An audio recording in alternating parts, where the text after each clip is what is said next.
Pretty good. ESTS is ready for launch. Ignition. Liftoff. Falcon 9 has cleared the tower.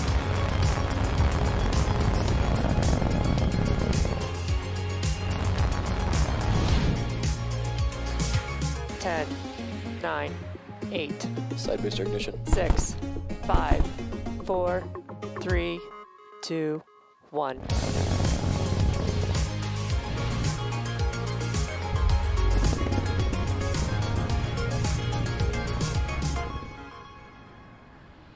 Good morning. It's Sunday, January 24th, and we're here at SpaceX's headquarters in Hawthorne, California.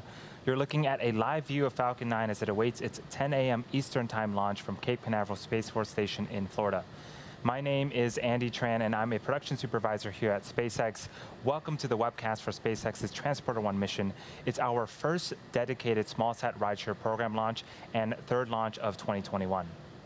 If you joined us yesterday, you know we scrubbed for weather, specifically for the surface electricity field rule. Today's weather has also been a bit challenging, but we're currently looking good for our T0 liftoff time.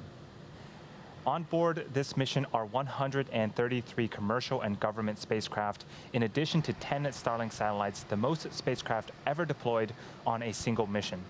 This count includes CubeSats, microsats, and 2 orbital transfer vehicles, sometimes called space tugs, which will deploy their spacecraft after separating from Falcon 9. SpaceX created the SmallSat rideshare program to provide small satellite operators with competitive pricing, increased flight opportunities, flexibility, and most importantly, a ride to space on SpaceX's Falcon 9, Falcon Heavy, as well as Starship in the not-too-distant future. For more details on our rideshare program or to reserve your spot, head over to our website at spacex.com/rideshare. Now let's take a look at Falcon 9 out on the pad at the Cape. You're looking at a live view of Falcon 9, our 70-meter, 2-stage liquid fueled launch vehicle. Today's mission is the 5th flight for this particular booster. Its first 4 flights were all in 2020, which included our Crew Dragon Demo 2 mission for NASA in May, the Anasis 2 mission in July, a Starlink mission in October, and most recently, CRS-21 in December. You can tell by the re-entry soot at the bottom of the vehicle that this booster has flown before. That bottom 2/3 of the vehicle is the first stage. Its objective is to accelerate the vehicle through the Earth's atmosphere into space and then separate from the rest of the rocket. From there, it will make its way back to Earth and target a landing on a recovery vessel. Of course, I Still Love You. There she is on screen. On top of the first stage is the black carbon fiber inner stage. This composite material houses the larger nozzle of the second stage engine. And then on top of the inner stage is the Falcon 9 second stage, which will take the payload to its eventual destination in orbit. After the first stage separates about 2.5 minutes into flight, the second stage will then carry the 143 spacecraft to orbit. In order to get to the intended orbit today, we'll need to light our second stage twice before deploying all of our payloads. And at the top of the rocket, you'll notice a large nose cone. This is called the fairing. It's a composite structure and protects the rocket from the forces of ascent and also houses our payloads. Once the vehicle is outside of the Earth's atmosphere, the fairing separates to expose the satellites to space. For today's mission, both fairings halves are brand new, and our recovery vessel, Miss Chief, will be attempting to recover the fairing halves from the water following landing. And finally, the large truss structure next to Falcon 9 is called the Transporter Erector. We also refer to it as the TE. Its job is to roll Falcon 9 out to the launch pad, raise it to a vertical launch position, and also route power, fluids, and communication to the rocket and satellite. It will retract away from the rocket slightly around the T-minus 4.5 minute mark, providing clearance for Falcon 9 to lift off.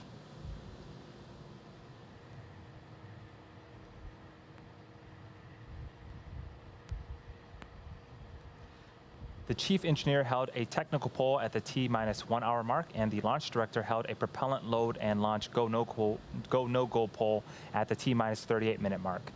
Weather is still tracking to be green for a T0 liftoff. Falcon 9 has been loading propellants since the T-minus 35 minute mark. The vehicle uses a refined form of kerosene called RP1 for its fuel and super chilled liquid oxygen, or LOX, as its oxidizer. Currently, RP1 is fully loaded on the second stage and nearly fully loaded on the first stage. Liquid oxygen is currently loading and currently underway on both stages. As for helium, it began loading before the webcast went live and will continue to top off until about 1.5 minutes before launch. We use helium as a pressurant as the propellants are pulled out by the engine pumps. In about a minute, around T-minus 7 minutes, engine chilling will begin. This is where we allow a small amount of super chilled liquid oxygen to flow into the Merlin engine turbo pumps prior to the full flow of LOX to avoid any thermal shocks to the system. Checkouts of the second stage thrust vector control actuators will also be underway. This is known as the engine wiggle test. We move the thrust chamber slightly to make sure that the guidance hardware is a go for flight. The first stage actually does the same test, but it happens just seconds before ignition.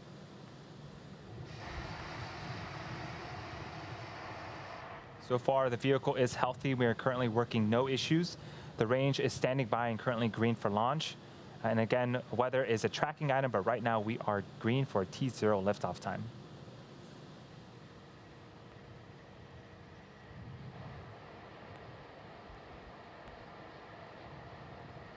We are currently 7 minutes from liftoff. Falcon 9 is now moving into the final stages of the countdown.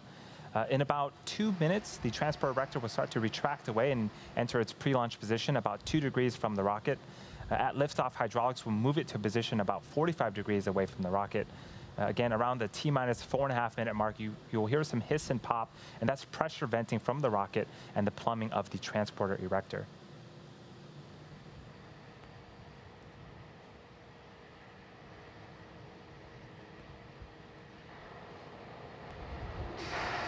The vehicle remains in good health. We're continuing to load propellant on both the first and second stages. You can see that we've had some gaseous oxygen venting from Falcon 9.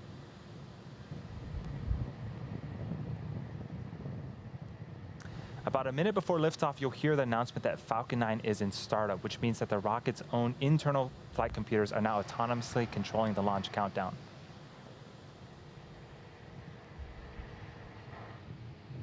The payload inside the fairing halves continue to be healthy.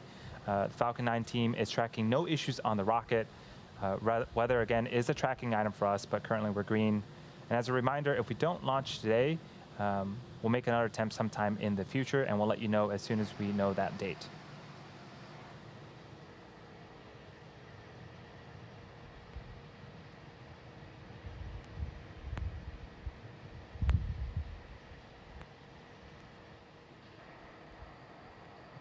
And as I mentioned earlier, today's launch is the first of SpaceX's dedicated small-sat rideshare program, which provides small satellite operators with competitive pricing and increased flight opportunities on board the world's most advanced and proven launch vehicles.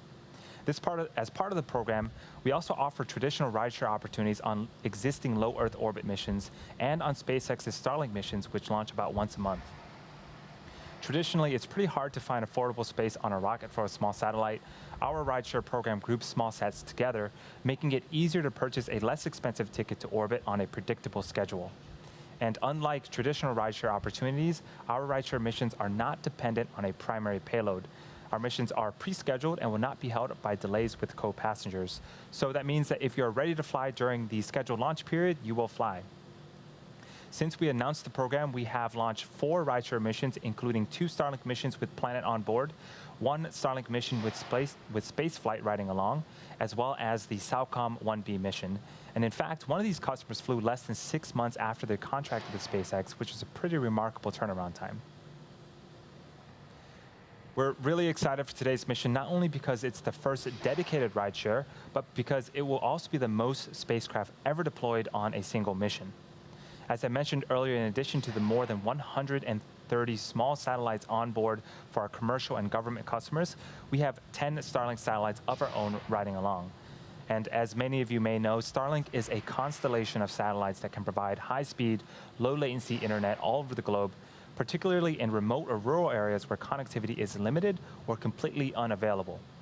The 10 Starlink satellites launching aboard this mission will also be the first Starlink satellites deployed to a polar orbit, and many of the future Starlink sats flying to the polar orbit will actually launch from our Vandenberg site here in California. The Vandenberg team is hiring for a number of open positions to support our growing operations there. If you're interested in working on the launch team that will help all kinds of payloads launch from our West Coast facility, head over to spacex.com/careers and apply.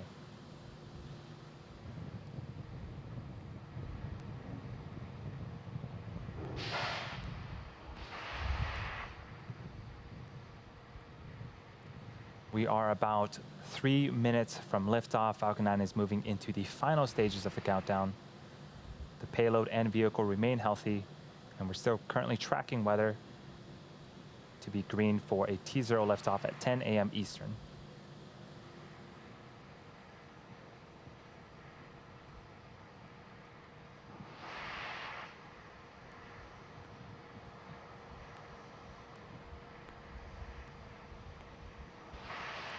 In about 30 seconds, around the T-minus 2 minute mark, we should finish liquid oxygen loading, and that will wrap up the final propellant loading for Falcon 9.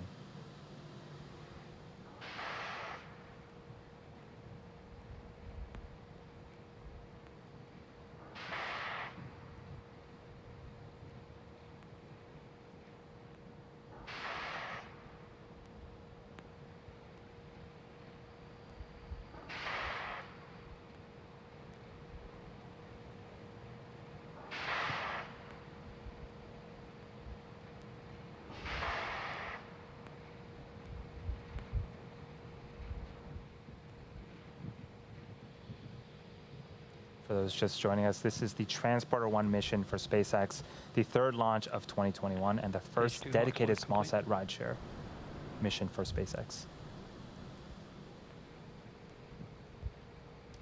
And we just heard the call out that LOX loading is completed. Again, that is the last of propellant loading for Falcon 9. And on screen, you can start to see some white clouds forming around Falcon 9. That is normal and expected for us at this stage in the countdown. That is liquid oxygen condensing as it meets the warmer ambient temperatures of the Florida air.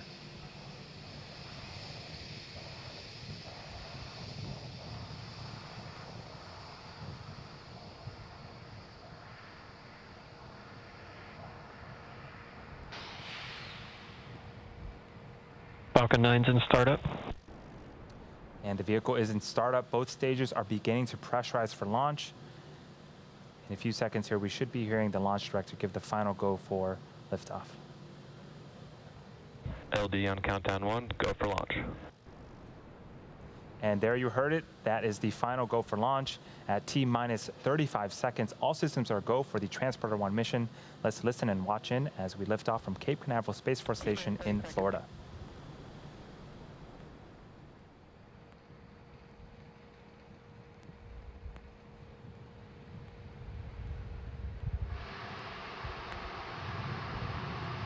T-minus 15 seconds. 10, 9, 8, 7, 6, 5, 4, 3, 2, 1, 0. Ignition and liftoff.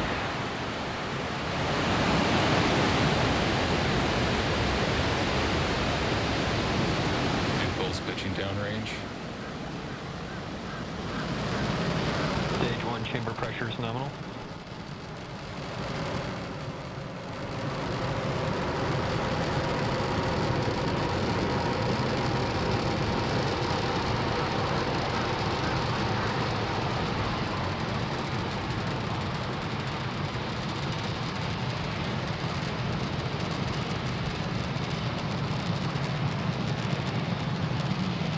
We are T plus 43 seconds into flight. Falcon 9 has cleared the tower and is currently throttling down to prepare for max Q at around the T plus 1 minute and 12 second mark. Max Q is where the vehicle will experience the highest amount of aerodynamic pressures. Falcon 9 is supersonic.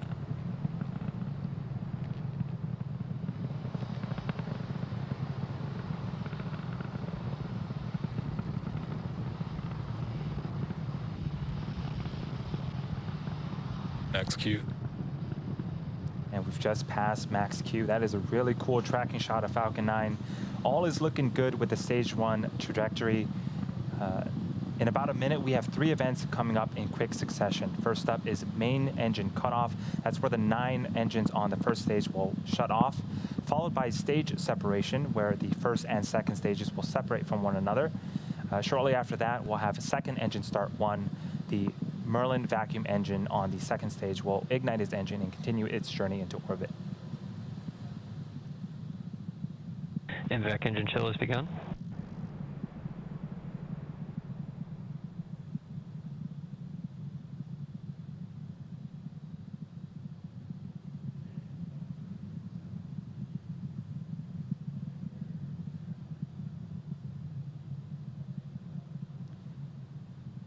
We're about 20 seconds away from main engine cutoff, the start of those 3 events happening in rapid succession.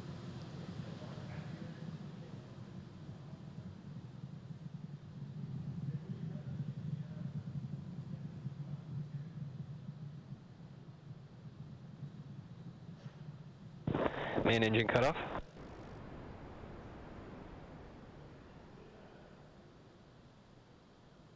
Stage separation confirmed.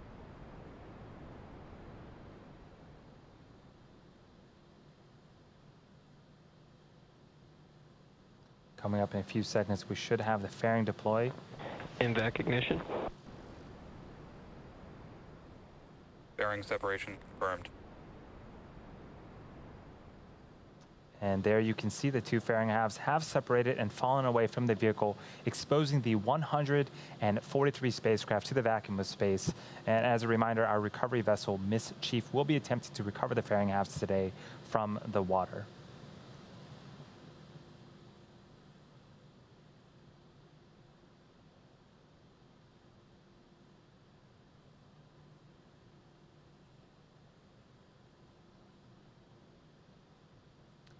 We're at T plus 3 minutes and 30 seconds into flight. We have a couple of views on screen right now. On the right-hand side is a view of the second stage, specifically the MVAC engine. It's currently in the first of its 2 MVAC burns. This burn should last for about another 5 minutes or so. And on the left-hand side of your screen is a view from the top of our first stage looking down. The next milestone for the first stage will be its re-entry burn. Falcon 9 needs to execute an entry burn to slow itself down before hitting the dense parts of the atmosphere. Without this burn, relying on the atmosphere alone to slow Falcon 9 down will put unnecessary strain on the rocket. And that entry burn is coming up at around the T plus 7 minute and 47 minute mark, just a few minutes from now.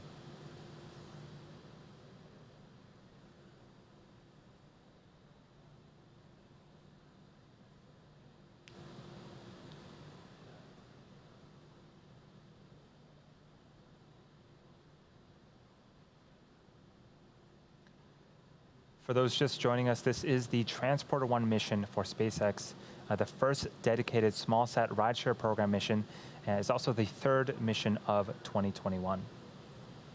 We're just waiting on the next major event for this mission, which is the first stage entry burn. That's going to be happening around the T plus 7 minute and 47 mark.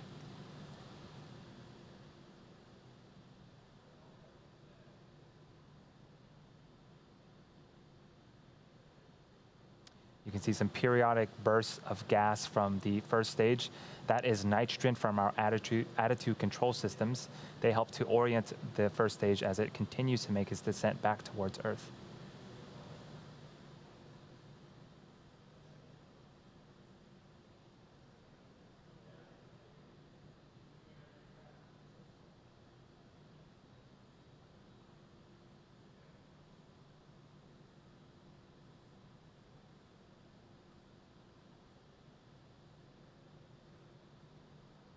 And as we get closer to the Earth, you'll start to notice those honeycomb-like structures on the left-hand side of your screen start to move and pivot. Those are our hypersonic grid fins, and those help to steer the first stage back as it returns back to Earth.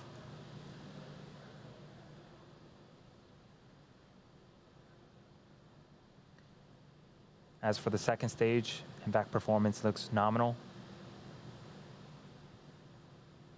Just a few seconds after we finish the stage 1 entry burn, we'll be shutting off the second stage Merlin vacuum engine and enter a small coast phase. Again, we'll need to relight this engine later on in the mission to get to our eventual destination in orbit.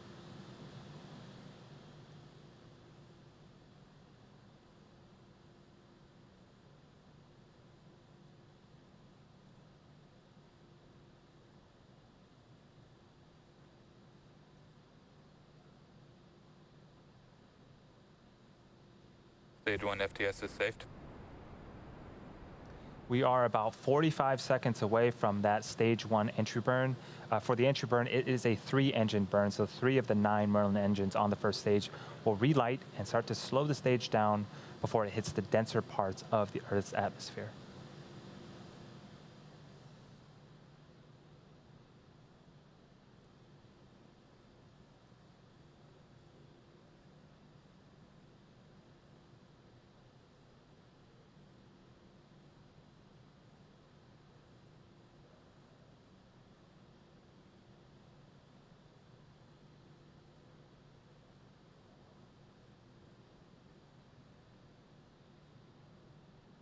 Stage 1 entry burn startup.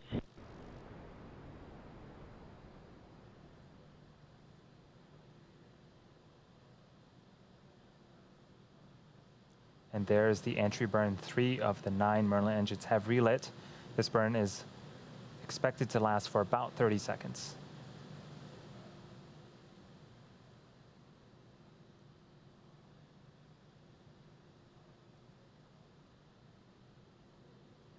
Second stage and terminal guidance.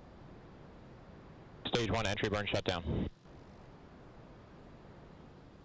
And you can see on screen the entry burn has concluded, and in just a few seconds we should be hearing the call up for a second engine cutoff, where we'll shut down the second stage MVAC engine.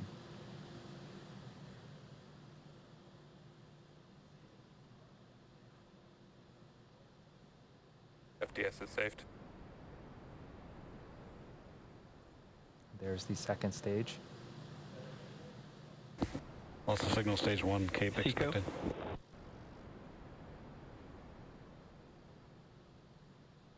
The second stage has shut down its engine.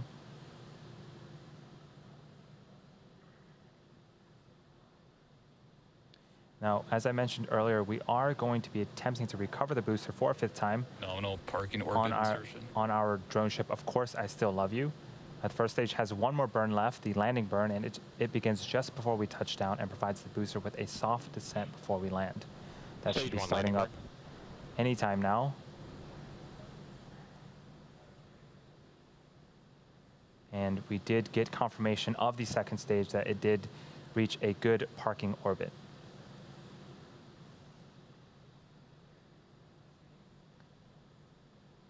Stage 1 landing leg deploy. LOS stage 2, Cape Canaveral expected.